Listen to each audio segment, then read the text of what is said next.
okay, finding the right match. We talked a little bit about open adoption. There's a great book on my table downstairs called The Open-Hearted Way to Open Adoption by Lori Holden and Crystal Haas, an adoptive mom and the birth mother who placed with her. It's a great book that talks about not only openness with the birth mother, but openness in the way you talk about things at home. That's a huge piece of openness that you need to pay attention to as well. Trust your gut, ask the right questions. Birth fathers have rights. We want to make sure that if he's in the picture, he was awarded those rights. We want to see where he stands as well to be comfortable before moving forward, because we don't want any problems later with anyone showing up. So we need to ask the right questions around that. Make sure the expectant mother is getting support. And I say expectant mother, she's an expectant mother until she gives birth, and then she's a birth mother. Okay, so a lot of times we'll say birth mothers interchangeably, and really it's not. It's just terminology. You also need to be educated and do your homework. Know what you're getting into. If you're open to adopting outside of the race that you are, that's fantastic, and most likely you're going to adopt much quicker that way.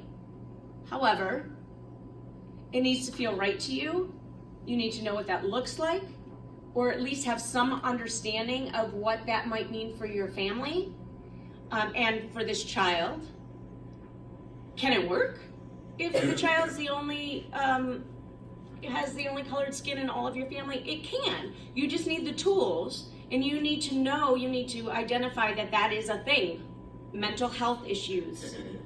If most people here are adopting infant, but an older child that may have grown up with a family already in their short life. So know what these things mean, get educated, go to classes, read books, there's a lot out there. Talk to people, talk to authorities, talk to doctors. Internet, friend versus foe. Internet is great. There's a ton of adoption groups on Facebook if you're a Facebook person. And it's also angry, and it's also messy, and it's also mean, and it's also ugly, and it'll scare the shit out of you sometimes. If you know that going in and can just read it for information's sake, you can really learn a lot from every viewpoint of adoption.